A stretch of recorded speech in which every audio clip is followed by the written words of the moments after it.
I watched from the corner of the lavish ballroom as my daughter Sophia balanced a heavy tray of champagne flutes, her designer dress hidden beneath the black apron my sister-in-law, Victoria, had thrust at her an hour ago.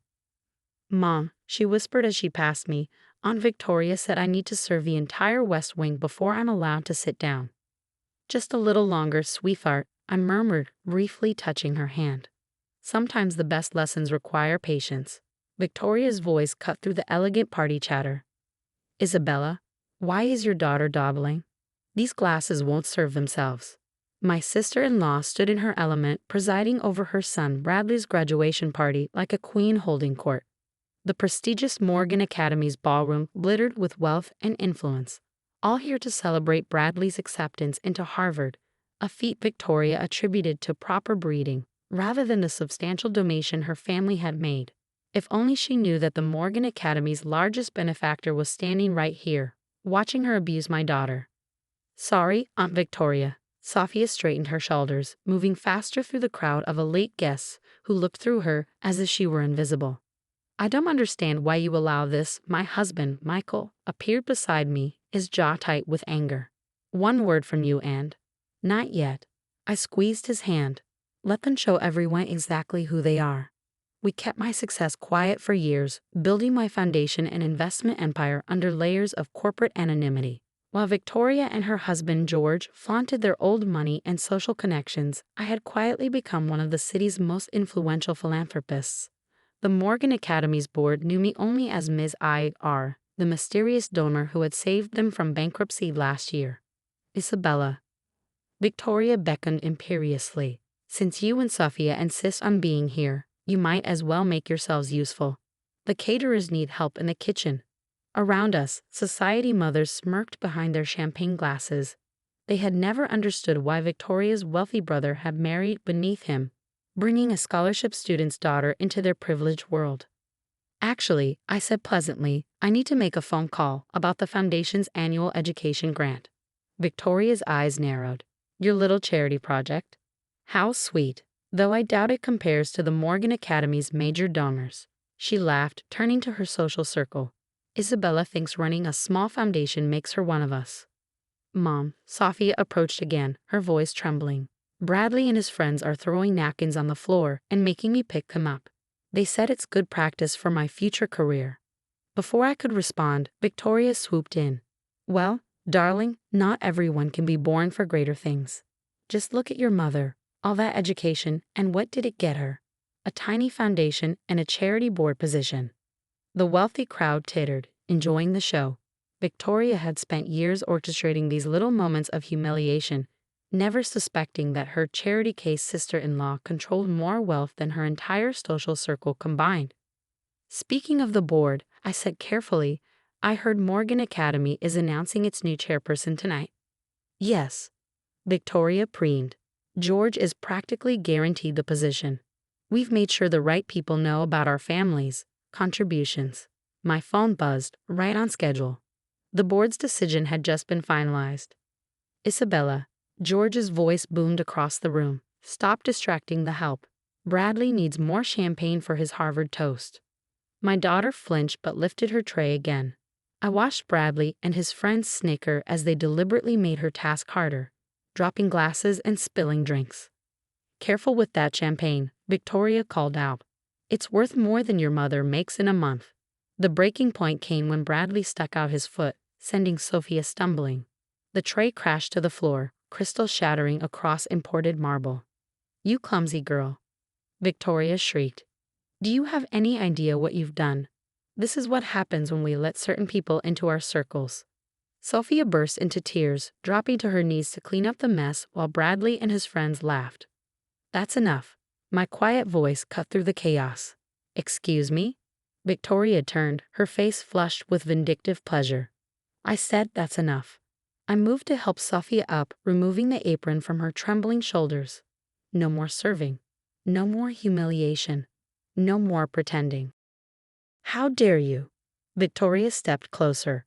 "This is my son's party, and if I say your daughter serves—" "Actually," I interrupted smoothly, "this is Morgan Academy's property, And as of 5 minutes ago, I have something to say about how people are treated here. Victoria's perfectly plucked eyebrows drew together in confusion. What are you talking about? My phone buzzed again. Another perfectly timed notification. Around us, other phones began chiming as the news went live. Mom? Sophia whispered, understanding dawning in her eyes. Is it time? I smiled, wrapping an arm around my daughter's shoulders as I prepared to teach Victoria and her social circle an expensive lesson about judgment and karma. Yes, sweetheart, I believe it is. The synchronized chiming of phones throughout the ballroom created a symphony of revelation. I watched as the elite crowd, so quick to laugh at my daughter moments ago, began reading the breaking news about Morgan Academy's mysterious benefactor finally stepping into the light. This must be a mistake, Victoria sputtered, staring at her phone.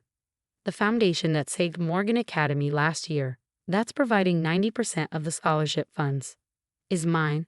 I finished calmly, though I prefer Ms. IR in board meetings. Isabella Reynolds has such a common ring to it, doesn't it? George pushed through the crowd, his face mottled with rage. You're lying. The board chairperson position has just been announced. I checked my watch. Congratulations on your nomination, George. Unfortunately, the board voted unanimously for someone else. Someone who's demonstrated a more inclusive vision for the Academy's future. Bradley, who had been smirking throughout his cousin's humiliation, suddenly went pale. But Harvard. Yes, about that. I turned to my nephew. The acceptance letter you've been waving around all evening. The one your mother claims proves your superior breeding. Perhaps we should discuss the sizable donation that preceded it. Victoria grabbed her son's arm. You wouldn't dare. Actually, I would. You see, my foundation has a strict policy against enabling privileged bullies. We prefer supporting students who earn their accomplishments. The whispers around us grew louder as Manhattan's elite realized they'd spent years mocking one of their largest benefactors. Every charity gala, every school fundraiser, every scholarship they'd attributed to their own generosity, all had flowed from the pocket of the woman they'd dismissed as a charity case. Sophia. I turned to my daughter, who now stood straight-backed, her tears dried. Would you like to tell your cousin about your Harvard acceptance? The one you earned with your perfect GPA and research project.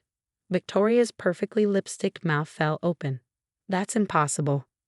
What's impossible? Michael stepped forward. Is it you thought you could treat my daughter like a servant and face no consequences? The annual funding review is next month, isn't it? I mused aloud. The board might be interested in hearing about tonight's little incident, how the chairman nominee's family treats scholarship students. You can't. George's voice cracked. The academy needs those funds. Yes, it does, I agreed. Just like it needed them last year when your mismanagement nearly bankrupted the school. Tell me, have you explained to your social circle exactly where all that endowment money went? The crowd's murmuring grew more intense. Victoria's carefully curated social status was evaporating by the second. Perhaps, I continued, we should discuss this somewhere more private, unless you prefer everyone here to learn exactly how their donations have been reallocated over the years. Bradley, finally grasping the severity of the situation, stepped forward. Cousin Sophia. Save it, Sophia cut him off. I've spent years watching you and your friends mock scholarship students, calling us charity cases, making us feel worthless. Now you know what it feels like to need someone's charity. Victoria made one last attempt to salvage her dignity. The board won't stand for this. We have connections. Had connections, I corrected. Amazing how quickly loyalties shift when people discover who really holds the purse strings. The sound of another tray crashing made everyone jump. One of Bradley's friends had dropped his drinks in shock, but no one was rushing to make Sophia clean it up this time. Well, I smiled. I believe it's time for the new board chairperson to make her first executive decision. Starting tomorrow, Morgan Academy will implement some changes, starting with how we treat all our students. Victoria's face crumpled as reality finally sank in. Her perfectly orchestrated social hierarchy was collapsing, and there was nothing her old money could do to stop it. Sometimes the sweetest revenge isn't just revealing your power, it's using that power to ensure no one else suffers the way your loved ones did. The ballroom had transformed from a celebration of privilege to a masterclass in karma. As Victoria and George huddled with their rapidly dwindling circle of supporters, I gathered the serving staff. many of whom were scholarship students themselves. "Ladies and gentlemen," I announce, "please remove your aprons. Tonight, everyone sits at the same table." The look of horror on Victoria's face as her carefully arranged social hierarchy crumbled was priceless. Even more so when Bradley's Harvard-bound friends suddenly discovered their own parents rushing to introduce them to the servant they'd been tormenting. My daughter, now revealed as a future classmate with more genuine credentials than they could claim. "Isabella," Victoria tried one last time, her voice barely a whisper. "Surely we can discuss this, privately, as family." "Family?" Sophia stepped forward. "Was it family when you made me serve drinks while Bradley opened his Harvard acceptance letter? When you told everyone my mother's foundation was just a hobby for bored housewives? I didn't know." "That's exactly the problem," I cut in. "You never bothered to know. You were so convinced of your superiority that you couldn't see the truth right in front of you." George cleared his throat. "About the board position, perhaps we could reach an arrangement." "Oh, we will," I smiled. "Starting with a complete audit of your tenure as treasurer. I'm particularly interested in those offshore accounts you thought nobody would notice." The color drained from his face as several board members who had been listening nearby quickly stepped away from him. "Mom," Bradley approached, his earlier arrogance replaced by desperate calculation. "You can't really mean to. I mean Harvard. We'll be very interested in learning how you actually achieved that acceptance," I finished. "Unless, of course, you'd like to decline it now, gracefully, and perhaps spend a year doing community service while reapplying on your own merits." Victoria grabbed her son's arm. "He will not."